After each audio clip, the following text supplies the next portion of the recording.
24 février 2022, Poutine a sorti les armes. Il avait décidé d'en découdre avec un ennemi imaginaire. Un ennemi qui se serait appelé nazi. Sacré Poutine, il n'en invente pas d'autre. Donc le 24 février 2022, Vladimir a sorti les armes. Il a laissé le Colt sur la table et il y a peu de temps, son bon ami de la bande à Wagner, connaissait le chef de la bande à Wagner, on ne cite plus son nom. Mais ces derniers jours, ces dernières semaines, celui-ci a commencé à faire des siennes. Oui, il n'était pas très content de l'armée qui devait l'épauler. Et surtout, des deux andouilles qui ont main sur elle. Shoigu notamment. Le chef de bande de Wagner ne peut pas l'encadrer. Shoigu avec son nez à la retroussette, venu des steppes profondes de Sibérie. Donc, hier matin, Prigojine a décidé de rallier Moscou pour faire entendre raison. Sacré chef de bande, ce Prigojine. Sacré chef de bande. Et là,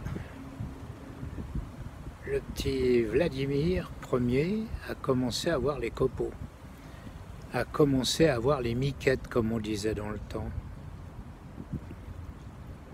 Il a fait fermer certaines routes, les abords de Moscou, défoncer les chaussées en direction de Moscou venant du sud, espérons bien pouvoir s'en tirer à bon compte.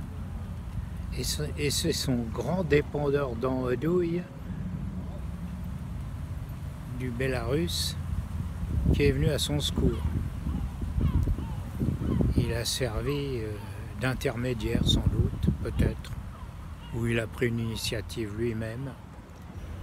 Prigojine a décidé de s'arrêter et de se rabattre, paraît-il, vers le Bélarus.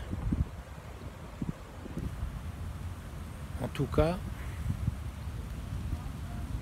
le Colt a servi un peu seulement. Prigojine a armé le chien. Qui appuiera sur la gâchette, ça reste un mystère. Mais il y aura certainement quelqu'un pour le faire. Les choses sont bien entamées. Prigojine a commencé à semer la pagaille et ce serait étonnant que personne prenne la suite et appuie sur la gâchette. Le Colt est armé, il n'y a plus qu'à appuyer. Les jours de Poutine sont comptés. Ici en Occident, tout le monde commençait à se réjouir. Mais en Russie, rien ne se fait comme ailleurs. Les révolutions, les révoltes se font toujours en 2 temps. 2 temps et 3 mouvements. Bon, ben on peut attendre. Mais je pense que Poutine n'en a plus pour longtemps. C'est une histoire de semaines, de mois, peut-être de trimestres. Mais il est mal parti, le Poutine. Les Ukrainiens peuvent se réjouir. Prigojine est un malin. En faisant tout ce qu'il a fait ces derniers jours, il savait ce qu'il faisait. Dorénavant, Poutine en a plus pour longtemps.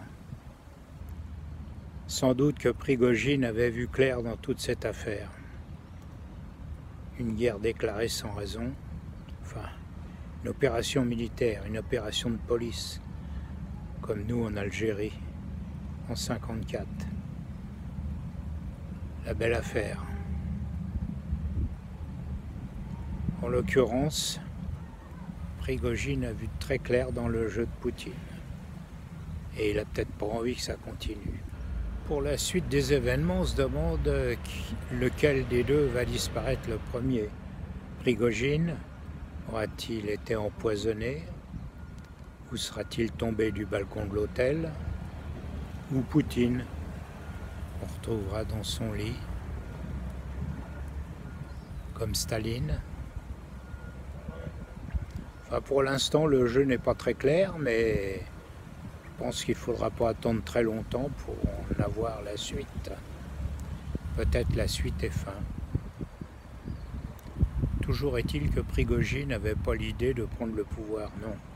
Il avait seulement une idée de foutre la trouille à l'autre asticot du Kremlin. Et l'asticot du Kremlin a eu vraiment la trouille. Oui, c'est le moins qu'on puisse dire. Parce que le Poutine, le petit Poutine, c'est pas un grand courageux apparemment. Non, c'est pas tellement un type courageux.